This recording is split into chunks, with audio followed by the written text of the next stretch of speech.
2014లో BJP ప్రభుత్వం వచ్చిన తర్వాతనే ఈ వక్ఫ్ బోర్డు గురించి మన దేశంలో ప్రజలకి తెలిసింది. నిజానికి అంతకుముందు వక్ఫ్ బోర్డు అంటే ఎవరికీ తెలియదు, తెలిసినా కూడా దాని గురించి పెద్దగా పట్టించుకోలేదు. చాలామందికి తెలిస్తే వాళ్ళు ఏదైనా చెబితే వినే పరిస్థితుల్లో ప్రజలు ఉండేవాళ్ళు కాదు. ముఖ్యంగా దాని గురించి ఎంత చెప్పినా ఎంత బుర్ర బాదుకున్నా ఎవరికీ కూడా అర్థమయ్యేది కాదు. పైగా ఇవన్నీ మాకెందుకు, జరగాల్సింది ఎలాగైనా జరుగుతుంది, రావాల్సింది ఎలాగైనా వస్తుంది, మనకి ప్రభుత్వాలు ఉచిత పథకాలు ఇస్తున్నాయి కాబట్టి మనం వాటిలోనే మునుగు తేలదాం తప్ప, మనకి ఏం రావాలో అది తీసుకోవాలి తప్ప మన నుంచి పూర్వం ఏం పోయిందో, భవిష్యత్తులో ఏం పోతుందో, వర్తమానంలో ఏం పోతూ ఉంటుందో మనకు అనవసరం. ఇది ప్రజల యొక్క మనోగతం. నిజానికి వక్ఫ్ బోర్డు చట్టంలో భారీ సవరణలు చేసేందుకు కేంద్రంలోని నరేంద్ర మోడీ ప్రభుత్వం సిద్ధమైన తరువాతనే మనకి వీటి గురించి తెలియడం మొదలైంది. ఒకవైపు ముస్లింలు ఏడుస్తున్నారు, మరోవైపు హిందువులు వారి ఆస్తులు పోయాయని ఏడుస్తున్నారు. అసలు ఈ వక్ఫ్ బోర్డు చట్టం వల్ల ఇరు వర్గాలకి నష్టమా లాభమా అనుకుని చూస్తున్నట్లయితే లాభం ఎవరికి నష్టం ఎవరికి అన్నది స్పష్టంగా తెలిసిపోతుంది. ఎవరూ కూడా దీని గురించి తెలుసుకుని చెప్పాల్సిన అవసరం లేదు. కానీ ఇప్పటికీ చాలామంది వక్ఫ్ బోర్డు విషయంలో ముస్లింలకి చాలా అన్యాయం జరుగుతుందంటూ చాలామంది వాపోతున్నారు. అసలు ఈ వక్ఫ్ బోర్డు గురించి మీకేం తెలుసు? ఈ వీడియోలో మనం పూర్తిగా ఈ వక్ఫ్ బోర్డు గురించి తెలుసుకునే ప్రయత్నం చేద్దాం. ఇందులో ఎవరిది తప్పు ఉందో ఎవరిది ఒప్పు ఉందో కామెంట్ రూపంలో మీరే తెలియజేయండి.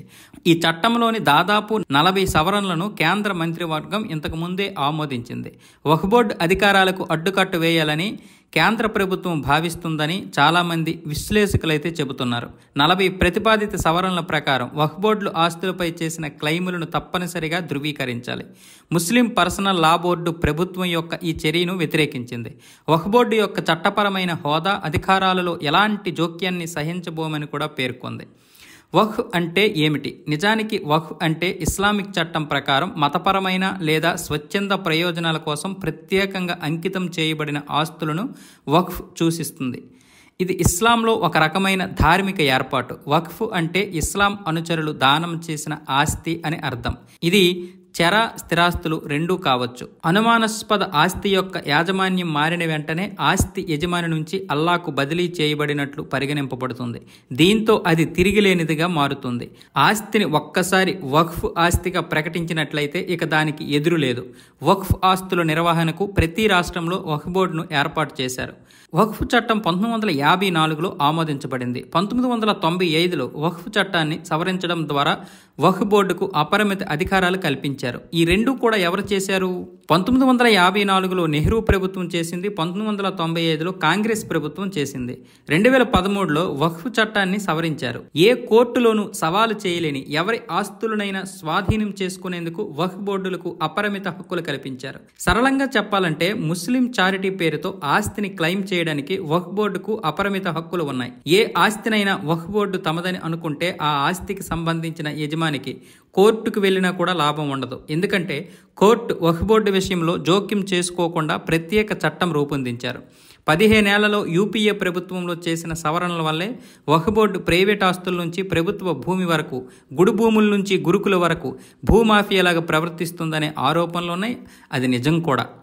మన దేశంలో వక్ఫ్ బోర్డులు ఇప్పుడు 30 ఉన్నాయి. అవి ఇప్పటి వరకు ఆస్తులు, దేవాలయాల భూములను ఆక్రమించాయి. తమిళనాడులోని వక్ఫ్ బోర్డు తాజాగా ఒక గ్రామం మొత్తం తమదేనంటూ ప్రకటించడం గ్రామస్తులను దిగ్భ్రాంతికి గురిచేసింది. ఆ గ్రామంలో 1500 సంవత్సరాల పురాతన హిందూ దేవాలయం కూడా ఉంది. 1400 ఏళ్ల నాటి మత బోర్డు 1500 ఏళ్ల నాటి గుడిపై ఆరోపణలు చేయడం నిజంగా హాస్యాస్పదం. ఇదే కాకుండా హర్యానాలోని యమునానగర్ జిల్లా జత్రానా గ్రామంలో గురుద్వారా అంటే సిక్కు దేవాలయం ఉన్న భూమిని వక్ఫ్కు బదిలీ చేసినప్పుడు ఆ వక్ఫ్ బోర్డు యొక్క శక్తి ఏంటో కనిపించింది. ఈ భూమిలో ఏ ముస్లిం నివాసం లేదా మసీదు ఉనికిలో ఉన్నట్లు చరిత్ర కూడా లేదు. కానీ మరి సిక్కు దేవాలయం వక్ఫ్ బోర్డు కిందకి ఎందుకు వెళ్ళింది అంటే దీనితో ఎంత ప్రమాదకరమో మీరే ఆలోచించండి. 2021 నవంబర్లో మొఘలి సరస్సులోని సూరత్ మున్సిపల్ కార్పొరేషన్ ప్రధాన కార్యాలయాన్ని వక్ఫ్ ఆస్తిగా ప్రకటించారు. ఇచ్చిన వాదన ఏమిటంటే, నిజానికి అందులో ఉన్న వాదన ఏంటంటే షాజహాన్ హయాంలో చక్రవర్తి తన కుమార్తెకు వక్ఫ్ ఆస్తిగా విరాళంగా ఇచ్చాడని తెలిసింది. ఇది ఆ యొక్క సారాంశం. దీనివల్ల మొత్తం ఆ మున్సిపల్ కార్పొరేషన్ ప్రధాన కార్యాలయం అంతా కూడా వక్ఫ్ ఆస్తిగా ప్రకటించాల్సి వచ్చింది. దాదాపు 400 సంవత్సరాల తర్వాత కూడా ఈ వాదనను సమర్థించాల్సి వచ్చింది. ఎందుకంటే వక్ఫ్కు అలాంటి చట్టం ఉంది. కాంగ్రెస్ ప్రభుత్వం 2014 మార్చిలో లోక్సభకు ముందు ఢిల్లీ వక్ఫ్ బోర్డుకు దేశ రాజధానిలోని 123 ప్రధాన ఆస్తులను బహుమతిగా ఇచ్చింది. మాజీ ప్రధాని మన్మోహన్ సింగ్ నేషనల్ వక్ఫ్ డెవలప్మెంట్ కార్పొరేషన్ లిమిటెడ్ను 2014లో ప్రారంభించిన సందర్భంగా చెప్పారు. ముస్లిం సమాజం యొక్క సామాజిక, ఆర్థిక అభివృద్ధి ప్రయోజనం కోసం వక్ఫ్ బోర్డును ఉపయోగించుకోవచ్చని చెప్పారు. వక్ఫ్ బోర్డు ఆస్తులు ఎక్కడి నుండి వచ్చాయి? వాస్తవానికి వక్ఫ్ బోర్డు భారతదేశం అంతటా దాదాపు 52,000 ఆస్తులను కలిగి ఉంది. 2009 నాటికి 4 లక్షల ఎకరాల్లో విస్తరించి ఉన్న 4 లక్షల ఎకరాల్లో విస్తరించి ఉంది. 3 లక్షల రిజిస్టర్డ్ వక్ఫ్ ఆస్తులుగా ఉన్నాయి. గత 15 ఏళ్ళు అంటే 1995 నుంచి 2013 లేదా 2010 వరకు ఈ 15 సంవత్సరాల కాలంలోనే 9,40,000 ఎకరాల్లో ఈ వక్ఫ్ బోర్డు అయితే విస్తరించింది. సుమారు మొత్తం దేశం మొత్తం ఇప్పటికీ 8,72,321 స్థిరాస్తులు అయితే వక్ఫ్ బోర్డుకి ఉన్నాయి. 16,713 చరాస్తులు ఉన్నాయని, వీటి అంచనా విలువ 1,20,000 కోట్లు ఉంటుంది. ఈ ఆస్తులు వివిధ రాష్ట్ర వక్ఫ్ బోర్డులచే నిర్వహించబడతాయి. వాటి వివరాలు వక్ఫ్ assets management system of India పోర్టల్లో నమోదు చేయబడ్డాయి.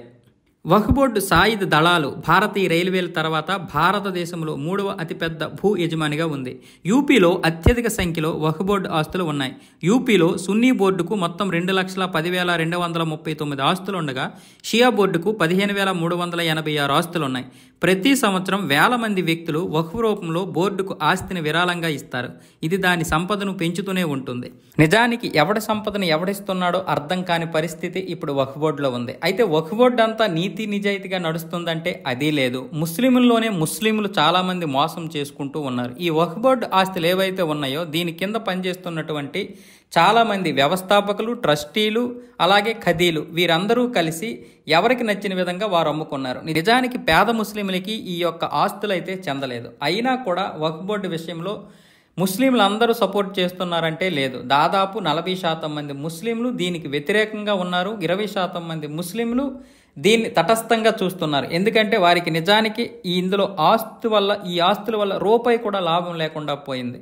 దానివల్ల ముస్లింలందరూ కూడా దీనిపై ఎటువంటి ఏకాభిప్రాయంతో లేరు. కేవలం 40% మంది ముస్లింలు మాత్రమే ఈ వక్ఫ్ బోర్డు ఆస్తులు మావి, ఇవి గనక మనం కోల్పోతే సర్వం నాశనం అయిపోతాం అని ఒక భయభ్రాంతులకు గురి చేస్తున్నారు.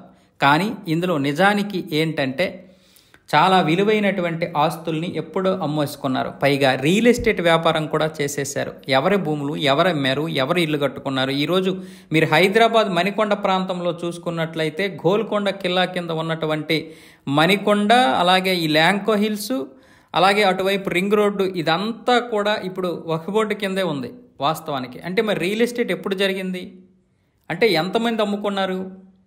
ఇవన్నీ లెక్కలు చూస్తే చాలా వరకు ఈ భూమిని అమ్మేశారు. అనేక పెద్ద పెద్ద ముస్లింలందరూ కూడా లాభపడ్డారు. కానీ మరి పేద ముస్లింలకి 1 రూపాయి ఇచ్చారంటే అది లేదు. పేద ముస్లింలు పేదలుగానే ఇంకా ఉన్నారు.